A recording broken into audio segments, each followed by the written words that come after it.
So let's get to it. Okay. You said you want to address something? Yes. So the floor is yours. That. Thank you very much. Yeah. So, I've done public speaking for the longest time because I've been in positions where I'm needed to make impromptu speeches, and when I have to prepare beforehand, I usually write my speeches. And for this particular one for today, I felt the need to do the same and to read from it. So I will read. Who wrote it? I did. Okay. And it was like in a span of 1 week, praying and asking God to direct what I need to say and what I don't need to say. So why I'm reading it and I didn't memorize it, I felt like there was going to be a tendency of maybe leaving out something or saying something I shouldn't. Okay. Yeah. So allow me. Please. Okay, so I begin. You want to make sure that the sound is okay? Done? Okay. Okay. Number 1, the rape issue. This is such a sensitive topic, and brushing it off will only make the weak never have the courage to speak and stand up for themselves, and I'm not about to sit around and allow that to happen. The only mistake I made and apologized for was bringing to light something that should have remained private. Mistake, I say, because I'm not the type to let people, let alone the public, in my business or personal life.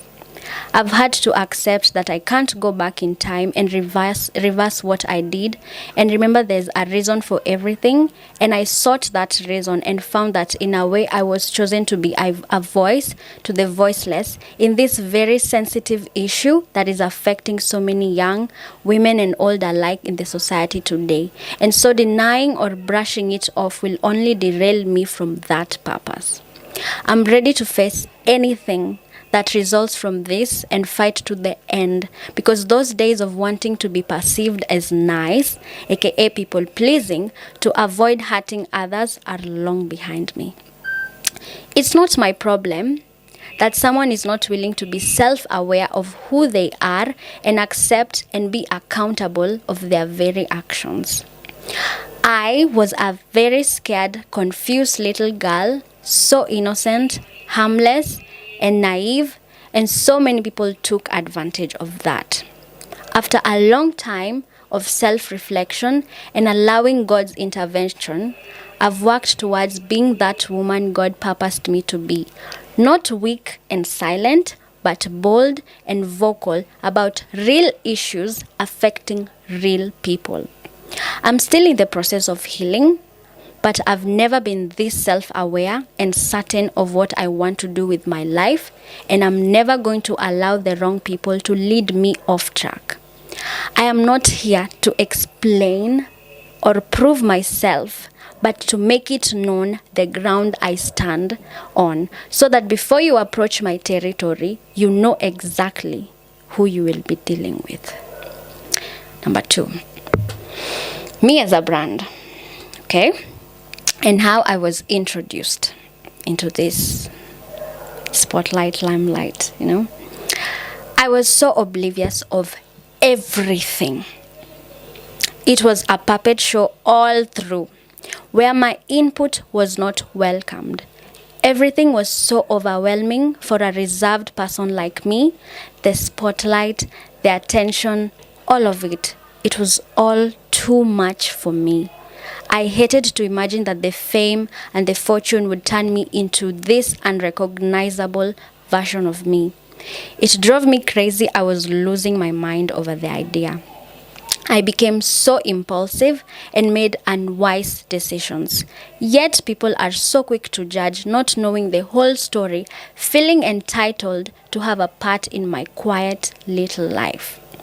I had things I needed to learn, which I did the hard way, and some of which I had to take some time out and learn for myself in the silence, thus the disappearance.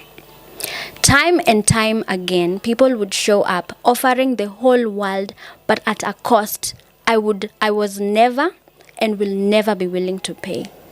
I refused and I refuse to settle or stoop low just to get a shortcut to the life and career of my dreams. And I want to be a reminder to someone out there that as long as you know what you are made for and understand your worth and know exactly what you bring to the table, you do not have to compromise or ever settle, but to wait for God's perfect plan to fall into place in His perfect timing. And that's exactly what I did.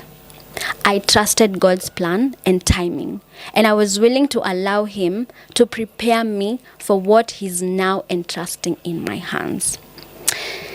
Number 3, my past is something I never want to discuss ever again. So keep in mind that any interview after this will only be promoting my work and art. I know some will say the internet never forgets, but our past don't give us our identity, but molds our identity. Because it's the mistakes we make that we get to learn from and learn to make better choices in life. Repeating mistakes is now what makes us foolish. Number 4, my new brand as Miss Princesa. I had to put a new meaning to the P, Miss P, and in the way that felt right in my spirit that I literally had to pray about it. I am a child of a king, the King of Kings. That makes me a royalty. Therefore, a princesa, which is Spanish for princess, is what I came up with, or rather, what the Lord put in my heart. I literally had to pray and fast for that. Number 5, the version of Miss P all of you knew, whatever it is long gone. And now I'm this new person the Lord has been preparing, pruning and equipping me to be and do what He has called me to do. Besides other businesses, number 6, besides other businesses I'll be involved in and ministry, my music will be a channel for me to express myself, talk about the things I go through, things I've overcome, my view on different aspects of life and my relationship with God, hoping it will one way or another speak to different people at different junctures of their lives. And of course, love. We all come from love, and personally, I love love. Finally, let it be known that my new brand stands for the truth and the light of Christ. I don't want to mix myself up with the things of this world, but only for the kingdom's cause. From here on out, it's literally God orchestrating my life.